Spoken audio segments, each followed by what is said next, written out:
reading this morning. It's not technically in the lectionary, but it's important to the sermon, so I figured I'd let you sit down before I read this lesson from the Lamentations of the Mother. Concerning laws of forbidden places, of the beasts of the field and of the fishes of the sea and of all foods that are acceptable in my sight you may eat, but not in the living room. Of the juices and other beverages, yes, even of those in sippy cups you may drink, but not in the living room. But if you are sick and are lying down and watching something, then you may eat in the living room. Laws when at table. And if you are seated in your high chair or in a chair such as a greater person might use, keep your legs and feet below you. Neither raise up your knees nor place your feet upon the table, for that is an abomination unto me. Yes, even when you have an interesting bandage to show, your feet upon the table are an abomination and worthy of rebuke. When you have drunk your milk, let the empty cup then remain upon the table, and do not hold it to your face in order to make noises in it sounding like a duck, for you will be sent away. When you chew your food, keep your mouth closed, and do not open it to show your brother or your sister that which is within. And though your stick of carrot does indeed resemble a marker, draw not with it upon the table, even in pretend, for we do not do that, that is why. And though the pieces of broccoli are very like small trees, do not stand them upright to make a forest, because we do not do that, that is why. Sit just as I have told you, and do not lean to one side or the other, nor slide down until you are nearly slid away.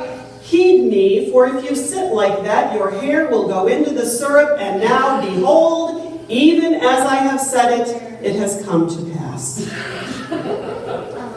Do not scream if you are given a plate on which two foods you do not wish to touch each other are touching each other.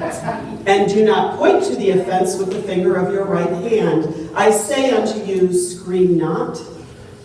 Likewise, if you receive a portion of fish from which every piece of herbal seasoning has not been scraped off, and the herbal seasoning is loathsome to you and steeped in vileness, again I say, refrain from screaming.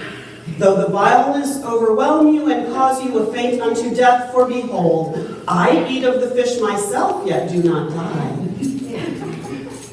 Laws pertaining to dessert.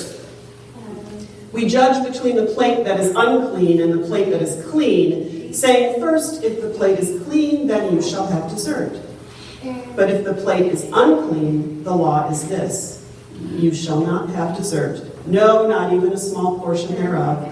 And if you try to deceive by moving the potatoes or peas around with a fork, that it may appear you have eaten what you have not, you will fall into iniquity. And I will know, and you shall have no dessert. Various other laws, statutes, and ordinances. Bite not, lest you be cast into quiet time. Neither drink of your own bathwater, nor of the bathwater of any kind, nor rub your feet on bread, even if it be in the package, nor eat sand. Leave the cat alone, for what has the cat done that you should afflict it with tape? And hum not the humming in your nose as I read, nor stand between the light and my book. Indeed, you will drive me to madness, nor forget what I said about the cat and the tape. Complaints and lamentations. Oh, my children, you are disobedient. For when I tell you what you must do, you argue and you cry out and hit and kick. Yea, and even sometime do you spit and utter stupid head and other blasphemies, and hit and kick the wall and the molding thereof when you are sent to the corner. But you shall remember that I am, before, after, and until you are 21. Hear me then, and avoid me in my wrath, O children of me. Here ends the reading. You might have noticed that that is not in any Bible you've probably ever read. It's actually adapted from an essay by a guy named Ian Fraser. And his version is called Lamentations of the Father. But he's really funny. And my iPad went to sleep while I was rambling on. You wake it back up. There we go. The title of this sermon is Mind Your Manners. And there it is. So, I assume that by the fact you laughed at some of those lamentations, they sounded familiar to you, like echoes from your own childhood or maybe from your breakfast table this very morning.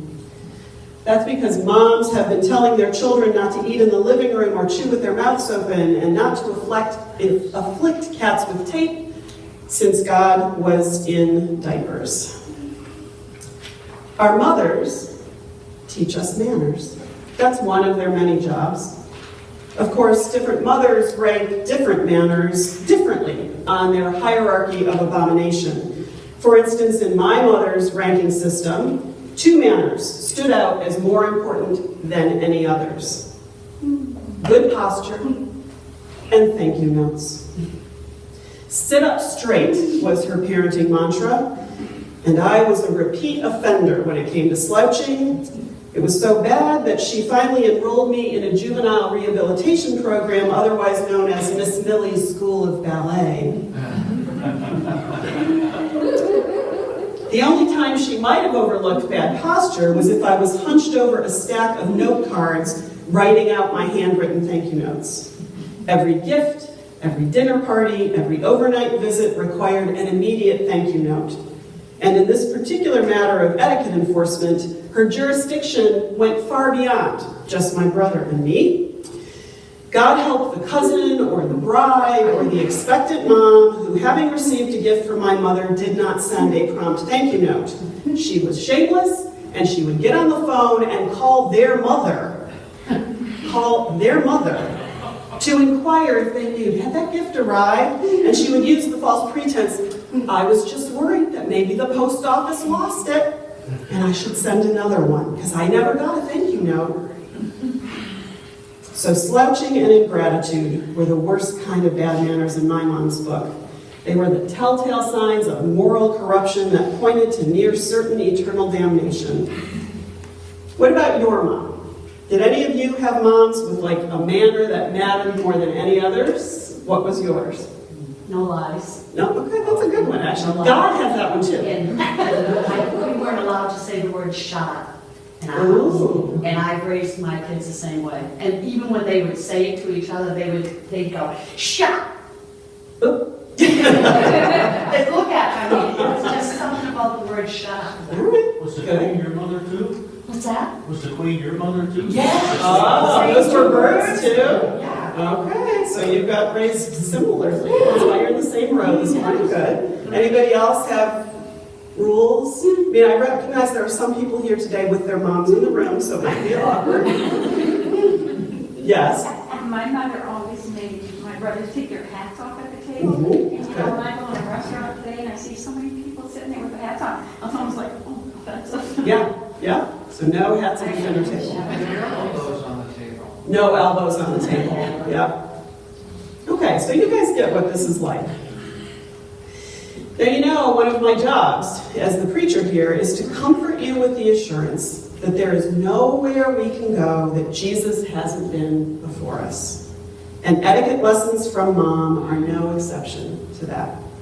Just as each of us had a mom who poked us in the back when we slouched or held out her hand for us to spit our chewing gum into as we walked into church, Jesus had a mother too. And I know that's true, not just because all of the statues of the BVM, which is short for Blessed Virgin Mary, are scattered throughout churches and on front lawns as you drive around. I know he must have had a mother because Jesus had good manners. As a biblical scholar once put it, Jesus was a gentleman. And he still is. The story of the road to Emmaus that you heard this morning is, for me, the clearest example that Jesus was and is a gentleman. Now, only the Gospel of Luke tells the story of these two weary travelers making their way out of Jerusalem and down the dusty road to Emmaus on the afternoon of the first Easter. Apparently, these two followers of Jesus, it just says Cleopas and an unnamed companion. To you and me, that could be anyone. To anyone from that time hearing that story, they would know that was his wife, because women didn't get named. And a man wouldn't be walking down a road with a woman, with somebody unnamed, unless it was his wife. So we can be pretty sure it was Cleopas and his wife. They'd been in Jerusalem for the crucifixion. They'd stayed there afterwards to observe the Sabbath. They were still there on that first Easter morning because they said they heard the women who came running back from the empty tomb to tell their story, but it seems that for Cleopas and his wife, that wasn't very impressive, what they had to say, because later that same day, they got on the road to go back home, to the lives they left behind when they first took out after following Jesus. They were dejected, despondent, depressed. Their hearts were broken, their hopes were dashed. Jesus, the one who they thought had come to save Israel, to save them, was dead. He'd been crucified like a common criminal. What was there left to do but pack up and go home? Once on the road, when a mysterious stranger joins them and asks what's wrong, they utter three of what I think are the saddest words in the whole Bible. We had hoped. Past tense. Hope was now gone for them. We had hoped that he was the one, but they crucified him. Luke tells us that as they spoke these words to their new traveling companion, they stood still and looked sad. They stood still, looking sad. In the midst of their despair, they were literally frozen in their tracks, lacking even enough energy to keep walking forward down the road. They stood still. They had hoped. It's odd that Luke would choose to include this story in his account of the first Easter. It's the last chapter of his gospel, after all the events of Good Friday and Easter morning. It's the story that all stories are leading up to. But there's no joy and praise and hope, a lot like last week in John, right? When we had Doubting Thomas. These authors are realists, I think. Luke's story, and the two others that are in the same chapter, are all filled with doubt and disbelief and hopelessness.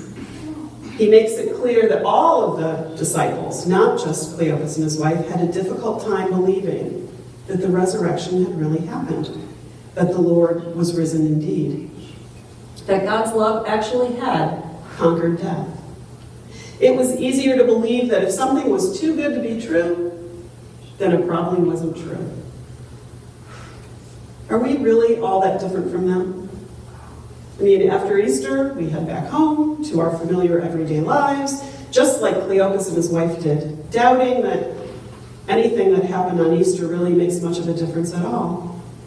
Because most of us struggle in these ordinary lives we lead to reconcile the good news of Easter with our own doubts and disbelief, to hold on to that hope in the midst of all the pain that seems to swirl around our world. And sometimes I think, just like Cleopas and his wife, we get frozen in our tracks. We just stand still and we're sad. But then, along comes a stranger who asks us just the right question and listens intently as we share our doubts and our fears and how sad we're feeling. And somehow, Luke's story doesn't say exactly how, somehow the way that stranger listens as we talk, it gives us energy. It gets us moving again. Because in Luke's story, even though they're standing still, the next thing we know, they've gone another 7 miles and they're at the gate to their house. So somehow, the way that stranger listens gets us moving.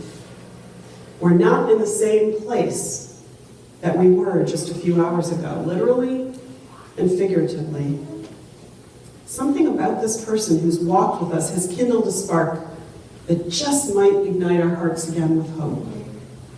And as we reach the path that leads us home, we're suddenly certain of one thing. We don't want that stranger to leave. He isn't even really a stranger anymore. He's become a friend. So on an impulse, we invite him in. And there it is, for me anyway, the evidence that Jesus was a gentleman. Because you and I know, even if Cleopas and his wife didn't at that moment in the story, that the mysterious stranger, of course, is the risen Lord. It's Jesus himself. He'd been taught some manners because he waits to be invited. He does not force his way into their home. He does not insist on coming in and making himself comfortable because he feels entitled to do that. After all, he's the Son of God. Neither does he quiz the two of them on doctrinal purity or chastise them for not recognizing him or for not having correct beliefs. He simply waits to be asked inside. Jesus is a gentleman. Luke, in his story of the Emmaus road trip, has given us, I think, the perfect metaphor for the relationship that each of us has with the risen Christ. I don't know about you, but I sure don't always recognize him when he comes up alongside me as I'm just ambling along, minding my own business. But he is with us.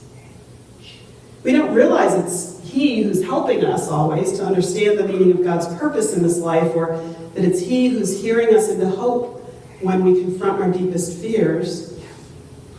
But the risen Jesus is with us, and he waits politely for us to invite him inside. Jesus was and is always someone who waits to be invited, who's happy to enter wherever he's welcome, but who has the discretion and the humility not to intrude or to insist on being included when he's not welcome. He waits to be asked. And that is all it takes for you and for me to bring Easter into those ordinary lives of ours. We do not need to memorize every word of the Apostles' Creed. We don't need to know whether Genesis is in the Old or the New Testament. We just need to extend the invitation. No matter our doubts, no matter our disbelief, no matter our fear. We just have to invite him. And once we do that, some amazing things start to happen.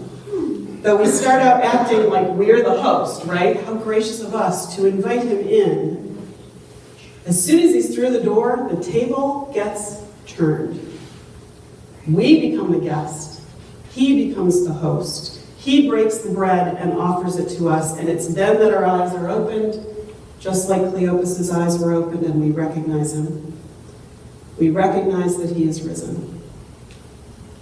Sounds easy, but it's not.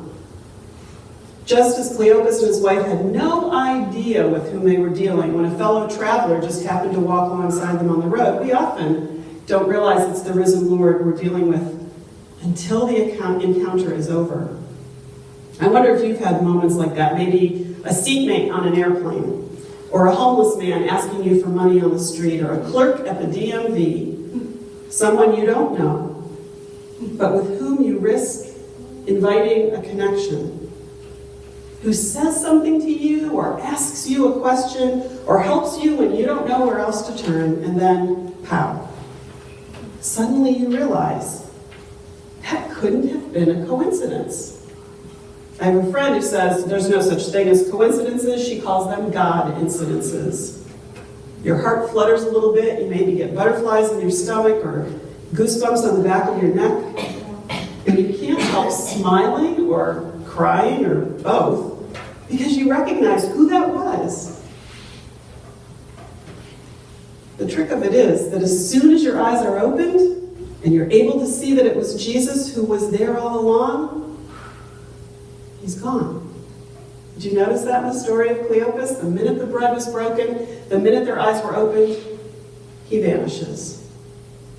At the moment we recognize him as the risen Christ, just as he did that moment on the first Easter evening more than 2,000 years ago, he'll vanish. We'll be busy saying, wait, come back, stay. But ever he responds, he's already back on the road out ahead of us, saying, come, follow me. And so we do, trying to remember to keep our eyes open, keep our hearts open, ready for that next encounter with the risen Lord, the next God incidents waiting somewhere on down the road. In the meantime, we're grateful, I think, you and I, for the rest stops along that road. We come to one every week, right here, at this table, where Jesus is made known to us in the breaking of bread, just as he was to the Emmaus travelers. Let's pull over, shall we? Amen. Our hymn is number 377.